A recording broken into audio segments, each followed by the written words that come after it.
A very special good afternoon to all of you. स्वागत है आपका हमारे चैनल स्टडी विद अभिमान में।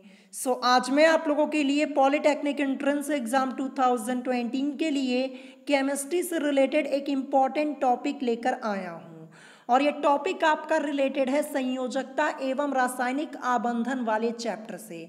अभी कल ही मैंने आपको ये चैप्टर कंप्लीटली फिनिश करवाया था, लेकिन अभी भी एक इम्पॉर्टेंट टॉपिक बचा हुआ है इस चैप्टर से रिलेटेड, जो कि हम आज की इस वीडियो में कवर अप करने वाले हैं। तो चलिए फिर आज की इस वीडियो को स्टार्ट करते हैं और देखते हैं हमारा टॉपिक यहाँ पे क्या दिया है। तो जैसा कि आप देख सकते हैं यहाँ पे टॉपिक लिखा हुआ है महत्वपूर्ण सहसंयोजक यौगिकों की ज्यामिति यानी आकृति तथा बंध कोण।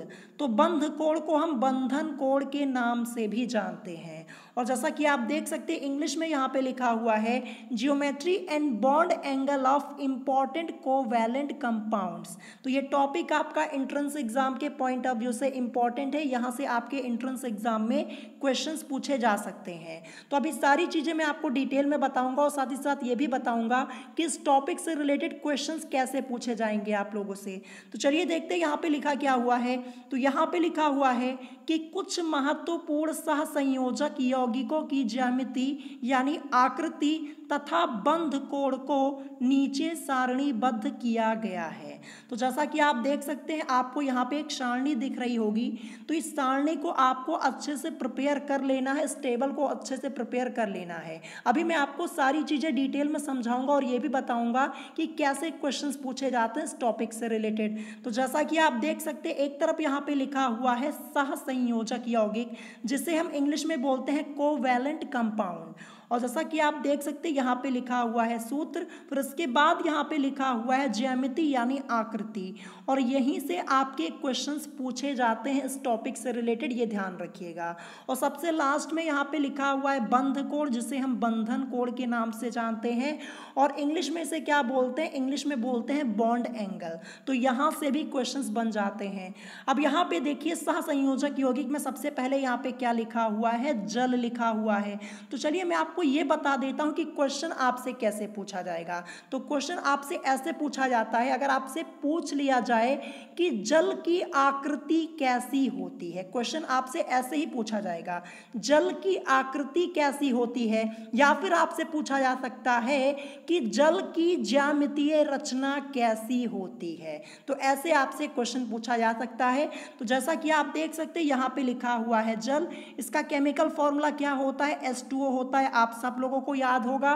फिर उसके बाद जैसा कि आप देख सकते हैं यहाँ पे ज्यामिति यानी आकृति क्या दी हुई है। तो आकृति इसकी होती है कोणीय, जैसा कि आप यहाँ पे देख पा रहे होंगे क्या लिखा है, कोणीय है। और यहाँ पे बॉन्ड एंगल कितना दिया हुआ है, तो बॉन्ड एंगल यहाँ पे दिया है 105 डिग्री। तो आपसे ये भी क्वेश्चन के रूप में पूछा जा सकता है कि जल का बंधन कोण यानी जल का बंध कोण कितना होता है। ध्यान रखिएगा, ये भी आपसे पूछा जा सकता है, ठीक है। तो ऐसे क्वेश्चंस पूछे जाएंगे इस टॉपिक से रिलेटेड। तो अगर आपसे पूछा जाए कि जल की ज्यामितीय रचना कैसी होती है, तो जल की ज्यामितीय रचना होती है कोणीय और इसका बॉन्ड एंगल होता है 105 डिग्री। ये भी आपको ध्यान रखना है और खासकर आपको ज्यामितीय रचना यानी आकृति आपको याद होनी बहुत जरूरी है, ठीक है। अब चलिए देखते हैं नेक्स्ट हमारा क्या दिया है। तो नेक्स्ट हमारा यहाँ पे दिया है हाइड्रोजन सल्फाइड। हाइड्रोजन सल्फाइड का केमिकल फॉर्मूला क्या होता है, H2S होता है, मैंने आपको कई बार बताया है। अब इसकी ज्यामिति यानी आकृति कैसी होती है, तो जैसा कि आप देख सकते हैं इसकी भी आकृति कोणीय ही होती है, ठीक है। लेकिन इसका बॉन्ड एंगल कितना दिया है, यहाँ पे बॉन्ड एंगल यहाँ पे दिया है 92 डिग्री, जैसा कि आप यहाँ पे देख सकते हैं।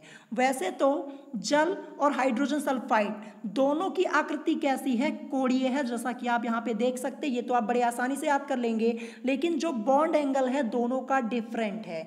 जल का कितना है 105 डिग्री और यहाँ पे हाइड्रोजन सल्फाइड का है 92 डिग्री, जैसा कि आप यहाँ पे देख सकते हैं, ठीक है। अब चलिए देखते हैं नेक्स्ट हमारा क्या दिया है। तो नेक्स्ट नेक्स्ट हमारा यहाँ पे दिया है कि सल्फर डाइऑक्साइड, सल्फर डाइऑक्साइड इसका केमिकल फॉर्मूला क्या होता है, SO2 होता है। अब इसकी ज्यामिति यानी इसकी आकृति कैसी होती है, तो जैसा कि आप देख सकते हैं कोणीय होती है, ठीक है, इसकी भी ज्यामिति कोणीय है जैसा कि आप देख सकते हैं।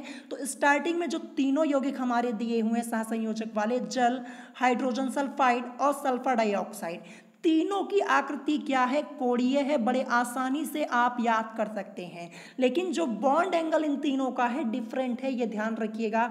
तो यहाँ पे सल्फर डाइऑक्साइड बंध कोण इसका कितना दिया है, बॉन्ड एंगल इसका दिया है 190 डिग्री 30 मिनट्स, जैसा कि आप देख सकते हैं यहाँ पे 30 लिखा हुआ है, फिर उसके ऊपर एक साइन लगा हुआ है, ये मिनट का साइन होता है, आप लोगों ने मैथमेटिक्स में पढ़ा होगा, ठीक है। तो यहाँ पे बॉन्ड एंगल कितना हो जाएगा सल्फर डाइऑक्साइड का, 190 डिग्री 30 मिनट्स, ठीक है, ये आपको ध्यान रखना है। अगर आपसे पूछा जाएगा इस टॉपिक से रिलेटेड क्वेश्चन तो खासकर आपसे यहाँ पे ज्यामिति यानी आकृति पूछी जाएगी।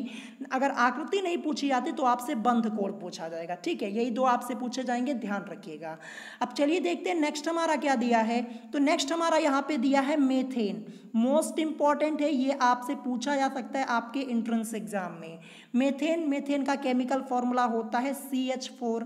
अब इसकी ज्यामिति यानी इसकी आकृति कैसी होती है, तो इसकी आकृति होती है चतुष्फलकीय, ठीक है, कैसी होती है, चतुष्फलकीय, जैसा कि आप यहाँ पे देख सकते हैं। और यहाँ पे बॉन्ड एंगल कितना दिया है, 109 डिग्री 28 मिनट्स, जैसा कि आप यहाँ पे देख सकते हैं। तो मेथेन आपका मोस्ट इंपॉर्टेंट है। मैं बता देता हूँ कि क्वेश्चन आपसे कैसे पूछा जाएगा। ये वाला आपसे क्वेश्चन ऐसे पूछा जाएगा कि मेथेन की आकृति कैसी होती है, कैसे पूछा जाएगा, मेथेन की आकृति कैसी होती है, या फिर आपसे पूछा जा सकता है कि मेथेन की ज्यामितीय रचना कैसी होती है, या फिर आपसे ऐसे भी पूछा जा सकता है, मैं क्वेश्चन आपको लिख के बता दे रहा हूं कि मेथेन अणु की आकृति है, ऐसे आपसे क्वेश्चन पूछा जाएगा, मेथेन अणु की आकृति है, और आपको 4 ऑप्शंस दे दिए जाएंगे। तो अगर आप ये अच्छे से पढ़े रहेंगे ये टॉपिक तभी तो इस क्वेश्चन का आंसर कर पाएंगे। तो इस क्वेश्चन को नोट कर लीजिएगा, ये आपसे पूछा जा सकता है, मेथेन अणु की आकृति है। तो मेथेन अणु की आकृति कैसी होती है, जैसा कि आप देख सकते हैं चतुष्फलकीय होती है, और इसका बंध कोण यानी बॉन्ड एंगल कितना होता है, 109 डिग्री 28 मिनट्स। ध्यान रखिएगा, मेथेन आपका मोस्ट इंपॉर्टेंट है। अब चलिए देखते हैं नेक्स्ट हमारा क्या दिया है। नेक्स्ट यहाँ पे दिया है carbon tetrachloride. Carbon tetrachloride chemical formula होता है CCl4, जैसा कि आप यहाँ पे देख पा रहे होंगे, और इसकी भी ज्यामिति यानी आकृति होती है चतुष्फलकीय, और बॉन्ड एंगल भी इसका सेम होता है जो मेथेन का होता है, 109 डिग्री 28 मिनट्स, जैसा कि आप देख सकते हैं। तो जो आपका मेथेन है और कार्बन टेट्राक्लोराइड है दोनों सेम है। अगर आपको मेथेन याद हो गया तो कार्बन टेट्राक्लोराइड तो वैसे ही आपको याद हो जाएगा, क्योंकि दोनों की यहाँ पे आकृति चतुष्फलकीय है और दोनों का बॉन्ड एंगल 109 डिग्री 28 मिनट्स है, ये ध्यान रखिएगा, ठीक है। तो इंपॉर्टेंट है, ये आपसे पूछा जा सकता है। अब चलिए देखते हैं नेक्स्ट हमारा क्या दिया है। तो नेक्स्ट यहाँ पे दिया है अमोनिया। अमोनिया भी आपका मोस्ट इंपॉर्टेंट है। अमोनिया का केमिकल फॉर्मूला क्या होता है, NH3 होता है, ठीक है, जैसा कि आप यहाँ पे देख पा रहे होंगे, और वैसे भी मैंने आपको कई बार अमोनिया का केमिकल फॉर्मूला बताया है। अब इसकी आकृति कैसी होती है, इसकी ज्यामितीय रचना कैसी होती है, जैसा कि आप देख सकते हैं यहाँ पे लिखा हुआ है पिरामिडी, ठीक है, कैसी होती है आकृति, पिरामिडी होती है। ध्यान रखिएगा, क्वेश्चन कैसे पूछा जाएगा, क्वेश्चन आपसे पूछा जाएगा कि अमोनिया की आकृति कैसी होती है, या फिर आपसे पूछ लिया जाएगा कि अमोनिया की ज्यामितीय रचना कैसी होती है, पिरामिडी होती है, ध्यान रखिएगा। अब यहाँ पे बॉन्ड एंगल कितना लिखा हुआ है, बॉन्ड एंगल आपका दिया है 107 डिग्री, ये एग्जैक्ट वैल्यू है, ध्यान रखिएगा। अरिहंत की बुक में आपको ये लिखा हुआ मिलेगा 109 डिग्री, ठीक है, लेकिन 109 डिग्री नहीं होता है, 107 डिग्री होता, ध्यान रखिएगा।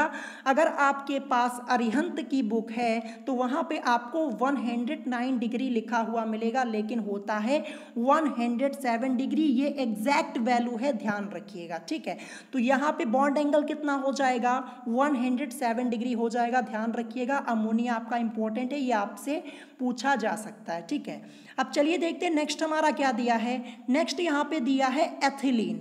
एथिलीन को हम एथीन के नाम से भी जानते हैं, मैंने आपको कई बार बताया हुआ है, ठीक है। तो एथिलीन इसका केमिकल फॉर्मूला होता है C2H4, आप लोगों को याद हो गया होगा, मैंने कई बार आपको बताया है, ठीक है।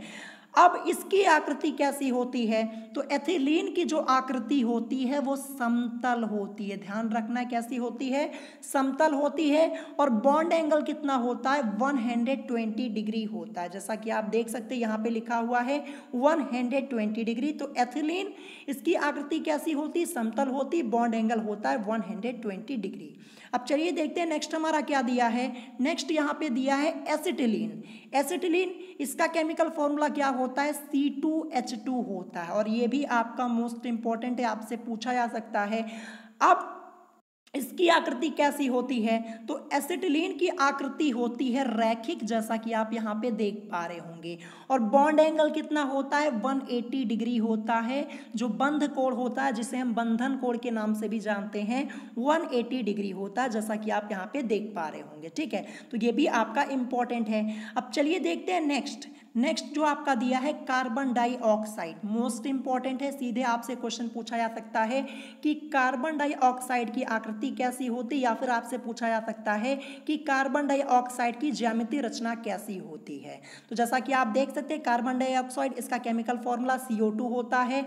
अब जैसा कि आप देख सकते हैं इसकी आकृति कैसी है, तो कार्बन डाइऑक्साइड की जो आकृति है रैखिक है, और जो बॉन्ड एंगल है 180 डिग्री है, जैसा कि आप यहाँ पे देख पा रहे होंगे।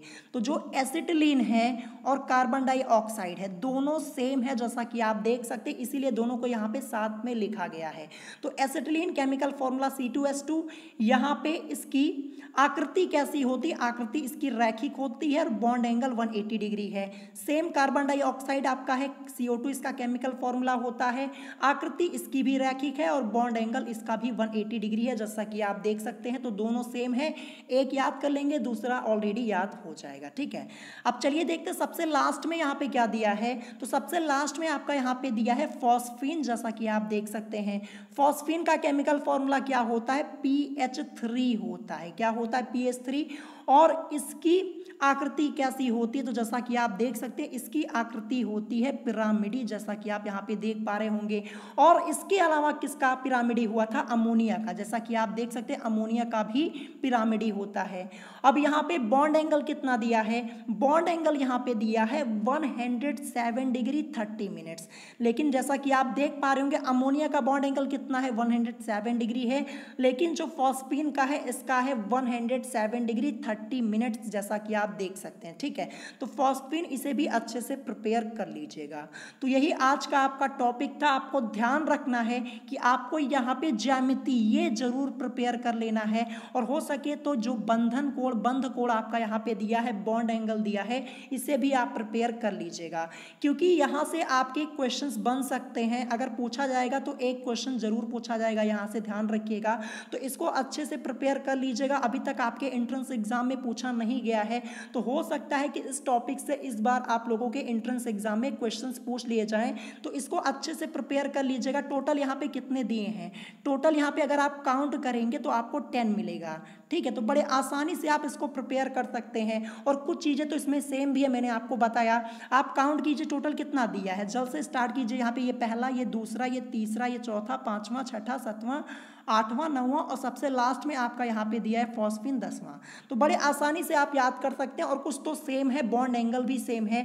तो इस टॉपिक को प्रिपेयर जरूर कर लीजिएगा, टॉपिक इंपॉर्टेंट था, इसीलिए मैं अलग से वीडियो बना रहा हूँ इस टॉपिक के लिए, ठीक है। तो अगर आज की इस वीडियो में आपको कोई बात नहीं समझ में आई हो तो आप मुझसे कमेंट करके पूछ सकते हैं, और अगर आज की वीडियो आपको पसंद आई हो तो वीडियो को लाइक करना मत भूलिएगा, और साथ ही साथ हमारे चैनल स्टडी विद अभिमान को सब्सक्राइब करना मत भूलिएगा। तो ये चैप्टर तो हमारा ऑलरेडी कंप्लीट हो चुका था, बस ये एक टॉपिक बचा था जो कि मैंने आज आपको कंप्लीट करवा दिया। तो आज की वीडियो में इतना ही, मिलेंगे नेक्स्ट वीडियो में। Thanks for watching.